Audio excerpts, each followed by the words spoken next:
Strategies for Protected Area. Case study at Khao National Park. Hi, my name is Kasih Emily Binti Rashid.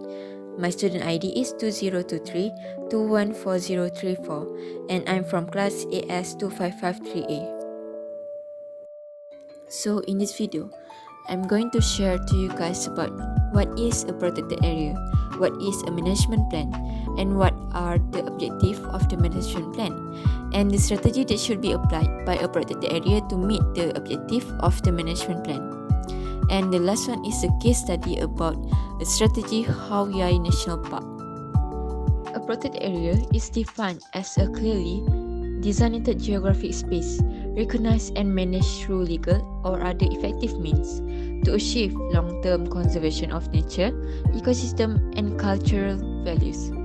It serves as a crucial tool for biodiversity preservation, ensuring habitat, species, and ecological process are maintained. The management of these areas typically includes sustainable use, addressing human impact, and enforcing regulation to meet both conservation and community needs.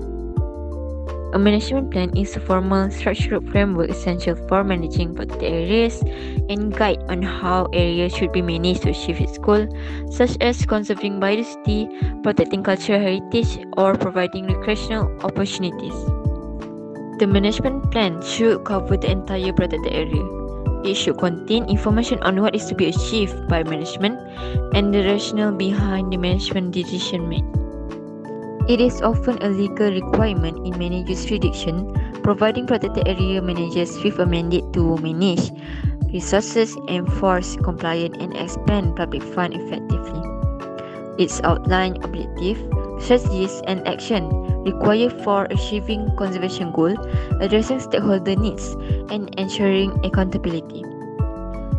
The plan is a guiding document that supports adaptive management while reflecting best practices, stakeholder input, and local realities. In many countries, it's not just a recommendation, it is a legal requirement. In which this means the managers are required by law to create and follow this plan, often dictated by national or international regulation like those for World Heritage Site. There are 6 objectives of the management plan. The first one is conservation of natural resources, protecting biodiversity, habitat, and ecosystem while ensuring ecological balance. The second one is sustainable resource use, managing resources in a way that meet present needs without compromising future generation. The third one is infrastructure and visitor management, developing infrastructure for effective management and balancing recreational use with conservation. The fourth one is adaptation and flexibility, ensuring the plan is dynamic and adaptable to a new knowledge and circumstances, which is known as adaptive management. The fifth one is stakeholder engagement, in which involving all stakeholder managers, planners, local communities, and users in the planning and implementation processes and to ensure shared ownership and effectiveness. The last one is monitoring and evaluation, setting measurable objectives and providing method to assess the effectiveness of action and adapt accordingly. There are 7 strategies that should be applied by protected areas managers to meet the objective of the management plan. The first one is management by objective, in which in this strategy we need to formulate clear objective, develop realistic action plan, and monitor, measure, and performance. And the last one is take corrective action. The second strategy that can be applied is threat assessment and mitigation. Identify potential threats to the protected area including poaching, invasive species, and habitat degradation, and also climate change and human encroachment. Develop targeted mitigation strategies to address identified threats such as anti-poaching patrol, species reintroduction program, and habitat restoration project. The third one is adaptive management. Continuously evaluate the effectiveness of management strategies and adjust approach based on monitoring result and changing condition. Implement a feedback loop to incorporate new knowledge and learning into management decision.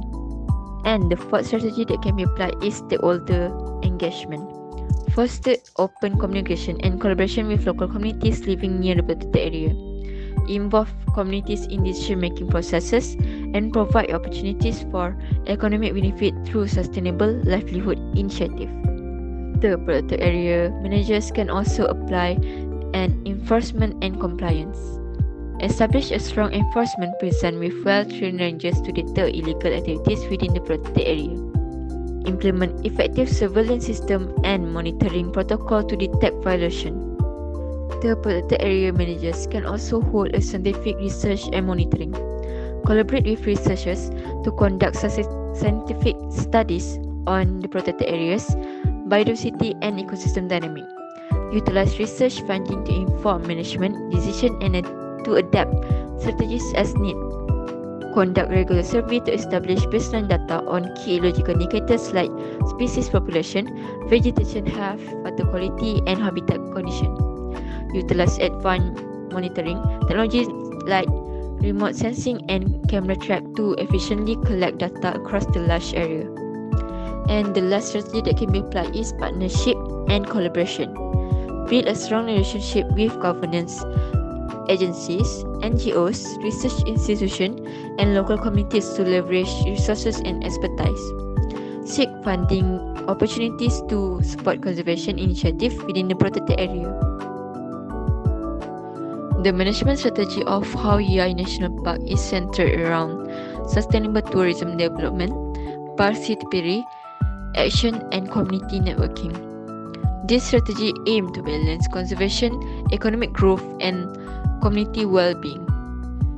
First, community participation and networking play a vital role, with the park working closely with local organizations to form collaborative network.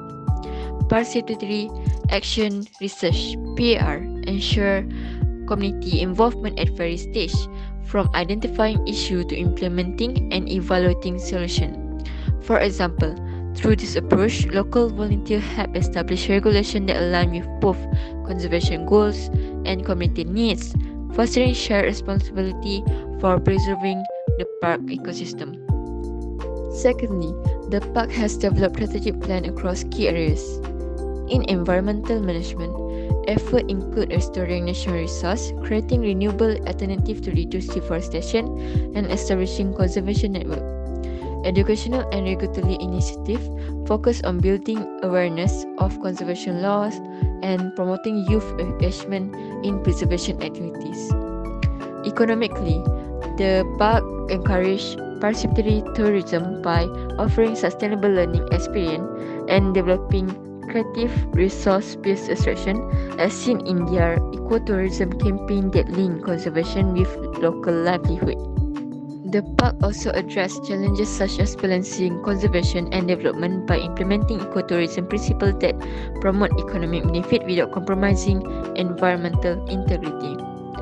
Conflict resolution is managed through stakeholder dialogue, resolving land use dispute between conservation and local community. These efforts are guided by policies aligned with UNESCO World Heritage Standard, ensuring the park's long-term viability. Lastly, monitoring and evaluation are integral to the strategy. The park regularly assesses tourism's impact on the environment, economy, and society to refine its approach. For instance, visitor feedback and independent assessment has informed adjustment to their management plan, ensuring that both conservation and community objectives are met sustainably. Forests and wildlife are the foundation of life on Earth, providing essential resources like clean air, water, and a thriving biodiversity that sustain ecosystem and human well-being. Protected areas such as Khao National Park serve as sanctuaries for countless species while acting as natural shield against climate change and environmental degradation. However, these ecosystems are under constant threat from deforestation, habitat destruction, and unsustainable human practice. The need to protect these vital areas has never been more urgent. They are not only home to diverse wildlife but are also deeply intertwined with the cultural heritage and livelihood of the local communities. Through collaborative efforts, sustainable management, and global awareness, we can ensure the survival of this critical environment. Understanding the successes and challenges of initiatives like Khao remind us of the collective responsibility we all share to preserve the natural world for the current and future generation. Well, that's all from me. Thank you for listening.